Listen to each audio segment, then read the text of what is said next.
kiai, para habaib, para ustadz yang telah memimpin umatnya yang menyejukkan sehingga berjalan dengan tertib dan damai.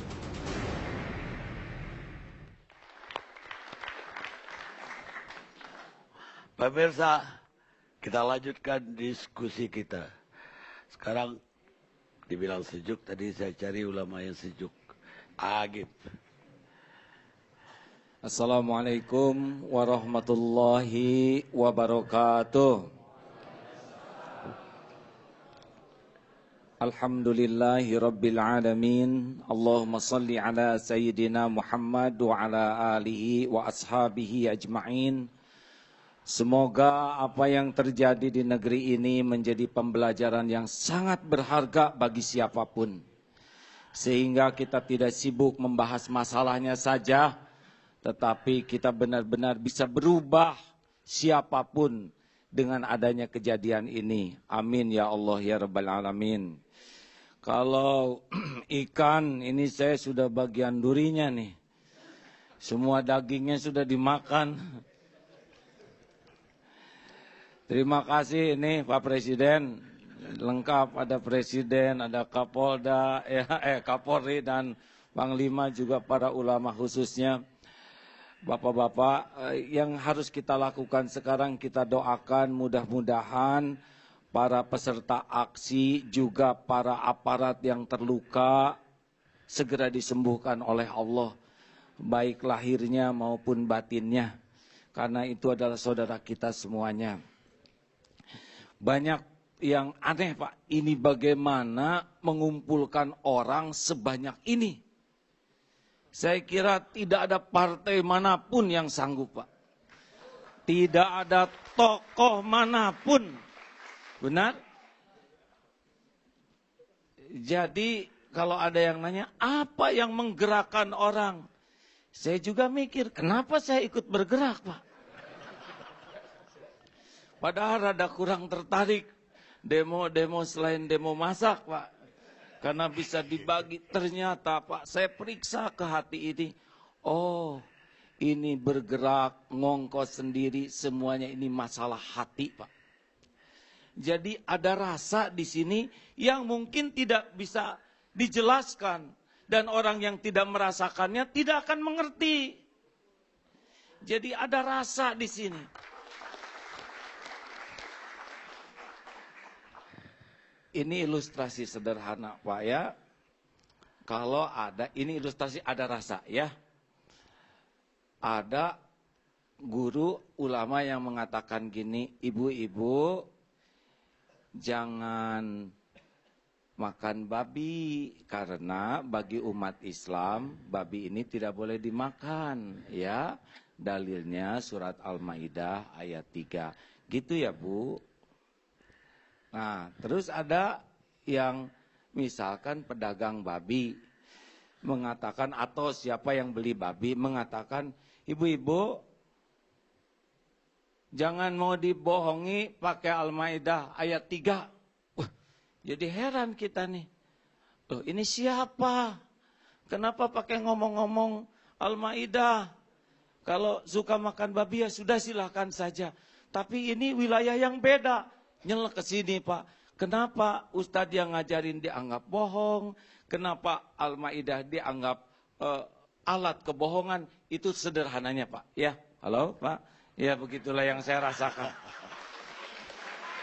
Jadi sebelum mendengar fatwa ulama gitu Pak, cuman loh ini nggak tepat nih, ini tidak baik, ini melampaui batas. Ini ada kesalahan ini ya. Kalau mau kampanye sok silakan lah, itu mah urusan masing-masing. Tapi kalau udah wilayah mengatakan ini dibohongi, berarti ada ulama yang berbohong, lalu Al-Quran disebut-sebut, padahal oh ini bekal berpotensi masalah. Saya merasa gitu Pak. Oh ini bekal banyak nih yang merasakan seperti yang saya rasakan. Makanya waktu itu ada yang nanya kenapa milih demo, karena saya merasa secara pribadi gitu Pak, asa rada telat ini. Ini masalah penting dan besar, sensitif, tapi rasanya agak telat. respon yang saya harapkan gitu Pak. Nggak tahu mungkin orang lain juga berpikiran sama. Pak Presiden juga nggak ngeluarkan statement apapun tentang ini ya asalnya. Saya pikir waduh ini bahaya nih. Saya tahu di lapisan bawah Pak gejolaknya seperti apa. Wah ya ikut-ikutan lah. Mudah-mudahan dengan statement saya mau ikutan ada perhatian lebih gitu bahwa ini bukan masalah sederhana. Padahal saya di demonya juga bagian nyapu aja Pak ya. Tidak bagian yang serem-serem.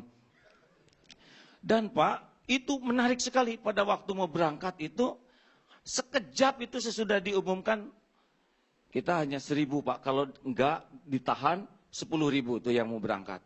Dan untuk ngumpulin uang, gampang sekali itu Pak. Ayo siapa yang mau nyumbang, waduh itu dari mana-mana, surplus Pak sekarang dananya. Mau kita apain ini uang kelebihan ya, bis 20 kebayar, makanan, itu Pak, ada yang bawa celengan, ada ojek. Saya nyumbang 10.000 ya, supaya dicatatkan oleh Allah bahwa saya termasuk yang peduli urusan ini. Ada yang bawa anaknya 2 Pak. Bapak bawa anak? Enggak, saya tuh bagian ngantar anak tiap pagi, nggak bisa ikutan. Saya nyumbang aja. Wah ini amazing. Jelas Pak, amazing Pak? Ya menakjubkan gitu Pak. Berangkatlah santri Pak, kalau saya belakangan. Karena santri kami 1.000 tambah 5, 1.500 yang spesial dilengkapi dengan pengki. Tahu pengki Pak?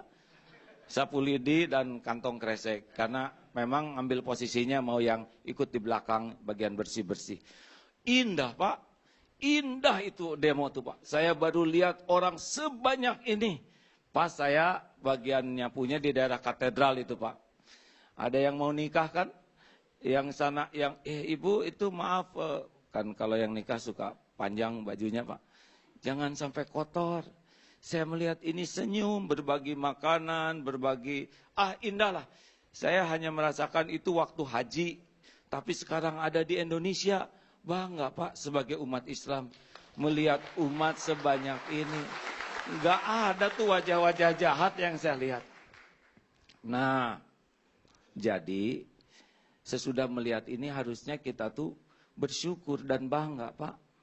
Jadi umat Islam itu, terutama yang aksi itu, bagus jemaah, jangan dianggap musuh. Itu adalah aset bagi negeri kita Pak.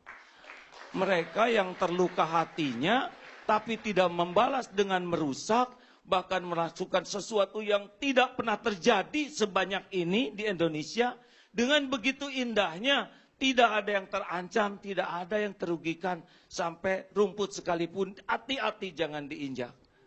Mereka adalah aset. Dan yang mereka minta juga bukan negara, bukan harta. Cuma minta yang kita cita-citakan sama-sama. Minta adil, hanya itu saja. Bukankah itu yang kita rindukan? Halo, benar kan Pak? Jadi ini orang-orang cuma minta yang kita cita-citakan. Juga ngarap-ngarap janganlah terjadi intoleran masuk ke seperti yang dikatakan Bapak yang lebih ahli itu. Saya susah nirunya Pak. Udahlah kalau punya kapling di kaplingnya aja jangan sampai terjadi. Ini sensitif sekali ya.